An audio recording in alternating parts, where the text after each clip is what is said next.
jenis-jenis dari perangkat lunak. Ada banyak jenis perangkat lunak gitu ya. Yang pertama, sistem perangkat lunak. Baru ada aplikasi perangkat lunak. Ya. Juga ada perangkat lunak engineering atau scientific. Baru ada perangkat lunak embedded. Ini bahasa Indonesianya ini embedded ini perangkat lunak yang ditambahkan atau perangkat lunak yang dicantol orang bilang ya, yang ditambahkan gitu. Baru ada product line software. Product line software ini perangkat lunak misalnya Microsoft Office bundle, ya. Itu product line itu. Kita bisa mengolah data menjadi informasi dalam satu bundle Microsoft Office. Ada Word, ada PowerPoint, ada Excel bundle, ya. Dikumpul menjadi satu.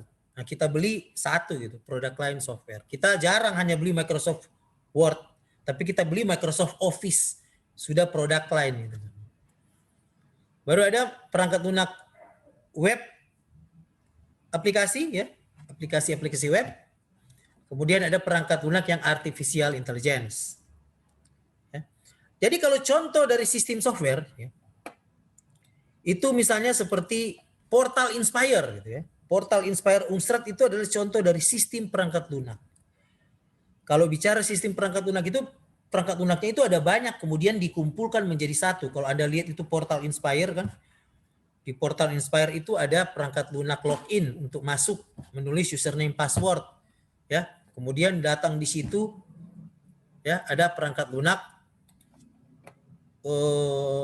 perkuliahan, gitu ya.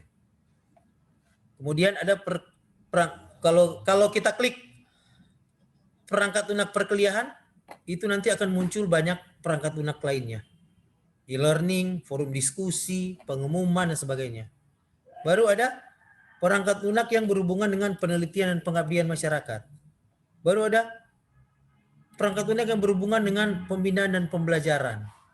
Kemudian ada perangkat lunak yang berhubungan dengan penjaminan mutu, laporan kinerja dosen.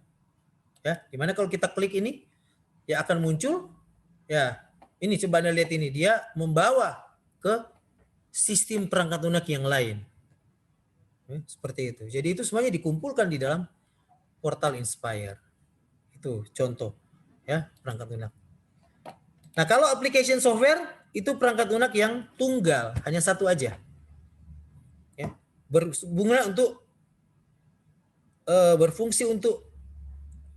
berfungsi tunggal saja, berfungsi satu aja.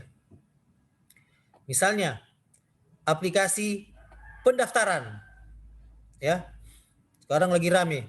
Orang yang mau terima vaksin harus mendaftar di aplikasi pendaftaran gitu kan. Ya hanya mendaftar aja, klik mendaftar, ya klik yes udah. Seperti itu. Atau kalau mau webinar harus mendaftar dulu gitu, aplikasi pendaftaran. Ketik nama, username, email, udah. Nah, contoh engineering scientific software ini misalnya MATLAB gitu ya. MATLAB itu salah satu contoh software engineering and scientific di mana kita bisa melakukan pemodelan laboratorium di dalam situ. Ya, ada banyak model-model yang lain, tapi setahu saya yang terkenal itu MATLAB. Baru biasanya AutoCAD, sistem informasi geografis itu juga salah satu contoh engineering scientific software. Nah, kalau embedded software ini yang sangat terkenal ini adalah contoh remote AC gitu ya. AC itu punya software. Remote AC itu punya software. Itu kita sebut embedded software. Atau perangkat-perangkat IoT sekarang ya, robot, jangan robot, drone misalnya. Drone itu dia disebut embedded software. Kemudian ada product line software, web application, sudah saya contohkan tadi, dan artificial intelligence software. Nah, kesemuanya itu adalah contoh dari perangkat lunak. Nah, yang perlu Anda paham di sini sebenarnya, dari banyaknya perangkat lunak itu sebenarnya hanya ada dua bagian aja gitu ya.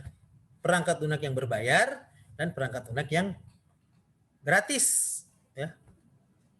Perangkat lunak yang berbayar kita sebut proprietary, dan perangkat lunak yang kode terbuka itu kita sebut sebagai open source. Ya.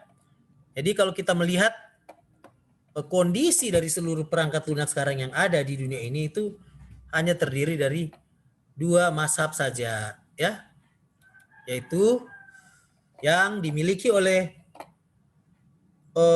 perangkat lunak berbayar dan perangkat lunak yang tidak berbayar, seperti itu. Nah, ini adalah contoh gambar ilustrasi dari perangkat lunak berbayar yang dipelopori oleh Microsoft, ya, dengan perangkat lunak yang gratis, ya, yang dipelopori oleh ini GNU Linux, ya. Hampir semua perangkat lunak yang berbayar ini punya sepadannya di GNU Linux. Contoh, perangkat lunak yang Microsoft Office, ya, kalau di GNU Linux itu punya LibreOffice, ya. Seperti kalau saya tidak menggunakan Microsoft Office, tapi untuk perkuliahan dan sebagainya saya menggunakan LibreOffice, ya. Sama persis, tidak ada bedanya, hanya yang satu berbayar, yang satu tidak berbayar.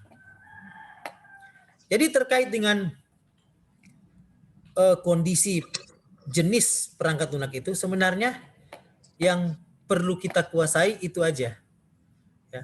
Kita bisa menggunakan perangkat lunak yang berbayar dan kita gunakan perangkat lunak yang tidak berbayar atau kode sumbernya terbuka.